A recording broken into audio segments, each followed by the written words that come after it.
नमस्ते प्यारे विद्यार्थियों, गोविंदगढ़ महाविद्यालय द्वारा चलाई जा रही ऑनलाइन कक्षाओं में एक बार फिर से मैं दीपक कुमार, सहायक आचार्य हिंदी, आप सभी का हार्दिक स्वागत करता हूं। जैसा कि आप जानते हैं कि हम बीए द्वितीय वर्ष में प्रथम प्रश्न पत्र में रीतिकाल के कुछ कवियों की चर्चा कर रहे हैं और इन कवियों में अब हम बात कर रहे हैं पिछले दिनों से बिहारी जी की। और बिहारी जी की जो रचना, जो उनकी ख्याति का प्रमुख आधार है, वह रचना बिहारी सतसई है और बिहारी सतसई के कुछ दोहों पर हम पूर्व में चर्चा कर चुके थे। आज की कक्षा में भी हम कुछ अन्य दोहों पर चर्चा करने के लिए उपस्थित हुए हैं। तो आइए बिना देर किए हुए हम आगे चलते हैं और एक और दोहे की बात करते हैं। देखिए, ये दोहा है, मैं बरजी कै बार तू इत कति लेत करोट, पंखुरी लगे गुलाब की परी हैं गात खरोट। तो यहाँ देखिए, बिहारी जी का ये श्रृंगार का एक महत्वपूर्ण दोहा है और इस दोहे में नायिका की जो सखी है वो नायिका के कोमल शरीर के कारण नायिका को एक नसीहत दे रही है, एक सुझाव दे रही है। उसे वह नायिका को कहती है कि हे सखी, मैंने तुझे कितनी बार मना किया है। बरजी मतलब मना करना। मैं बरजी कै बार तू, मैंने तुझे कितनी बार मना किया है। इत कत लेत करोट, तू इस तरफ करोट, इधर उधर करोट क्यों लेती है। करोट का मतलब है करवट।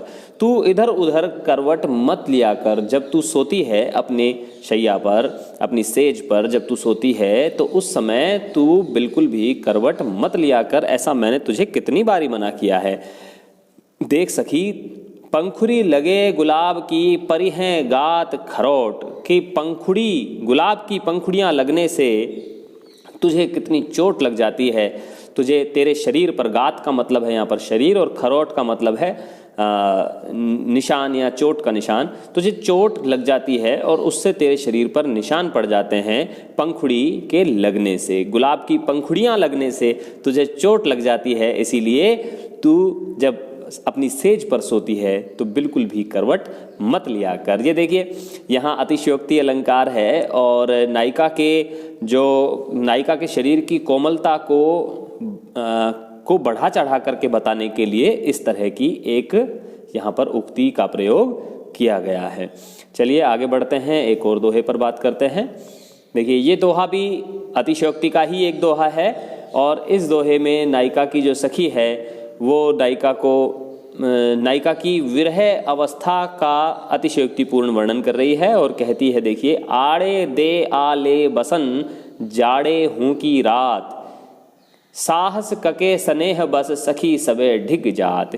कि जो नायिका की सखियां हैं वो जाड़े की रात में, नायिका की सखियां जाड़े की रात में भी आड़े दे आले बसन, गीले वस्त्रों की आड़ दे करके, गीले वस्त्रों की आड़ लेकर के नायिका के पास साहस करके जाती हैं। और साहस इसलिए करती हैं क्योंकि वो नायिका से प्रेम करती हैं। तो नायिका से प्रेम करने के कारण वो बड़े साहस के साथ जाड़े की रात में भी गीले वस्त्रों की आड़ लेकर के नायिका के पास जाती हैं। अब यहाँ जो इसका शब्दार्थ है वो तो इतना ही है, लेकिन भावार्थ क्या है इसको समझिए कि नायिका अपने नायक के से बिछड़ जाने के कारण उसके विरह में इतनी अधिक तप्त हो रही है, इतनी अधिक ऊष्मा उसके शरीर से निकल रही है, इतनी गर्मी उसके शरीर से निकल रही है, विरह अवस्था में वो इतनी जल रही है कि नायिका की जो सखियां हैं वो साहस करके भी उसके पास जा नहीं पाती हैं, लेकिन प्रेम करती हैं, इसलिए बड़ा साहस करके वो गीले कपड़ों की आड़ लेकर के जाड़े की रात में उसके पास जाने का साहस करती हैं। तो यहाँ नायिका की विरह अवस्था का वर्णन किया गया है और उसके विरह की तीव्रता और तप्तता को बढ़ा चढ़ा करके बताने के लिए कवि ने अतिशयोक्ति अलंकार का आश्रय लिया है। आगे चलते हैं, एक और दोहे पर बात करते हैं।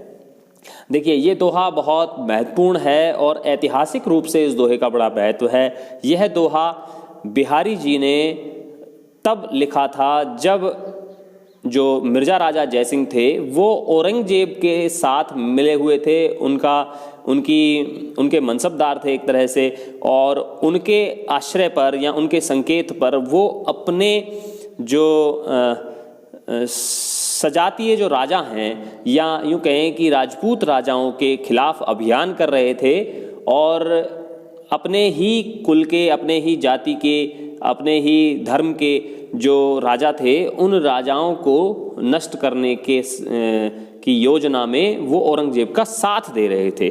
तो राजा को एक तरह से नीति का उपदेश देते हुए उन्होंने यह दोहा लिखा था। और इस दोहे में देखिए उन्होंने क्या लिखा है कि स्वार्थ सुकृत न श्रम वृथा देख विहंग विचार। हे विहंग, हे देख विहंग विचार, बाज पराए पानी पर तू पंछी नू न मार। कि हे पक्षी, हे जंगल के विराट पक्षी, हे बाज। यहाँ राजा जयसिंह को बाज कहा गया है और कहा गया है कि तेरा कोई स्वार्थ नहीं है और न ही जो तू कार्य कर रहा है औरंगजेब के संकेत पर, उससे तुझे कोई भी पुण्य प्राप्त नहीं होगा। सुकृत का मतलब होता है पुण्य प्राप्त होना। न तो तेरा कोई स्वार्थ ही हल होगा, न तो तुझे खुद कोई लाभ होगा और न ही तुझे कोई पुण्य प्राप्त होगा। और तेरा जो परिश्रम है, श्रम का मतलब है परिश्रम भी वृथा हो जाएगा, व्यर्थ हो जाएगा। देख विहंग विचार, हे पक्षी राज, हे बाज, तू बड़ा देख करके और विचार करके कदम उठा। बाज पराए पानी पर, हे बाज तू दूसरे के हाथ पर बैठ करके तू अपने सजातीय राजाओं रूपी पक्षियों को मत मार। यहाँ अन्योक्ति अलंकार का आश्रय लिया गया है और बाज के माध्यम से, बाज पक्षियों को मारता है, बाज छोटे पक्षियों पर हमला करता है, आक्रमण करता है और उन्हें नष्ट कर देता है। उसके माध्यम से, इस पंक्ति के माध्यम से उन्होंने, जो राजा जयसिंह थे, मिर्जा राजा जयसिंह जो जयपुर के राजा थे, औरंगजेब के संकेत पर अपने राजाओं को, अपने राजस्थान के राजपूत राजाओं को नुकसान पहुंचा रहे थे। तो उन्होंने उन्हें उपदेश देते हुए कविता के माध्यम से उन्होंने उपदेश दिया और इस तरह से उन्होंने राजा को इस तरह के कार्य करने से रोक लिया। तो उन्होंने अन्योक्ति के अनेक दोहे लिखे हैं और ये एक विशेषता है बिहारी जी के काव्य की कि वो अन्योक्ति के माध्यम से ऐसा संदेश, ऐसा गहरा संदेश प्रदान करते हैं कि जो सुनने वाला है वह अंतरतम तक, अंतर मन उसका जो है वह सिक्त हो जाता है, वह प्रभावित हो जाता है और उसके अनुरूप वह कार्य करने को उत्सुक हो जाता है। तो राजा जयसिंह भी इसीलिए बिहारी जी को बड़ा पसंद किया करते थे और उन्हें अपने राज्य में, अपने दरबार में उन्होंने बड़ा सम्मान दिया था। चलिए आज की कक्षा को यहीं समाप्त करते हैं। एक और कक्षा में हम कुछ और दोहे लेकर के मिलेंगे बहुत जल्दी। बहुत धन्यवाद, शुक्रिया।